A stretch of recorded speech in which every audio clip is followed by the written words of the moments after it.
तर नमस्कार मित्रांनो, तुम्हाला तर माहितीच आहे रात्री आपण थांबलो होतो अजितच्या रूमवर मुक्कामासाठी. बघताच सकाळ झाली. मस्त सोलापूरचं वातावरण दिसत होतं, एकदम धुकं पडलेलं सारखं होतं. आवरून आपल्याला जायचं होतं आजच्या रूटला, आपल्याला बार्शी कल्ल्या बाजूला, कारण आजचा पण टप्पा आपला जवळपास होणार होता 80-90 किलोमीटर. आणि त्याच्यानंतर मग काय नाश्त्याला यावं म्हटलं, नाश्ता करून पाठदिशी जावं म्हटलं. नाश्त्याला घेतला आम्ही तरी पोहे, त्याची पण चव एकदम चांगली लागली. मग काय नाश्ता एकदा झाला की म्हणलं जेवणाला काय टेन्शन नाही, आपल्याला दुपारी नाही झालं तरी चालतंय. नाश्ता आम्ही वाढला दोघांनी, मग त्याच्यानंतर घेतला लगेच चहा, कारण नाश्ता झाल्यावर चहा तर आमचा फिक्सच असतोय.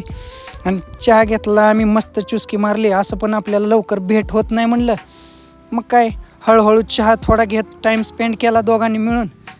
आणि लगेच पटापट आवरून नंतर मग पुढच्या कामासाठी आपण झालो तयार. ऑर्डर पॅक केली, अजितनं केलं टाटा. मग चला म्हणलं आपल्या पुढच्या रूटला.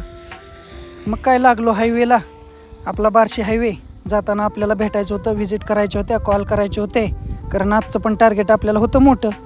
मग काय बघतोय थोड्या वेळानंतर आपल्या गाडीचं काटा जरा काटा करत होता चकमक, म्हणजेच आपलं पेट्रोल आलं तर संपत. म्हणलं वाटत संपू नये म्हणून एकदाशीच काय करावं म्हणलं, टाकीच फुल करून घ्यावी म्हणलं. मग काय काकाला सांगितलं करा टाकी फुल. वतला आपण 1700चं पेट्रोल, टाकी केली फुल. आता काय टेन्शन नाही म्हणलं, कारण एकदा टाकी फुल केली की जात आहे बरोबर 700 किलोमीटर गाडी. मग 700 किलोमीटर म्हणलं तरी 4-5 दिवस काय टेन्शन नाही.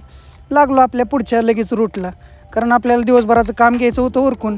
मित्रांनो, कायम लक्षात ठेवायचं, कष्ट करायचं आणि थाटात राहायचं. कसं कष्ट करायचं आणि थाटात राहायचं. तर मित्रांनो, आजचा व्हिडिओ तुम्हाला कसा वाटला नक्की सांगा, आणि लाईक करा, शेअर करा, कमेंट करा मित्रांनो. धन्यवाद. भेटूयात पुढच्या व्हिडिओमध्ये.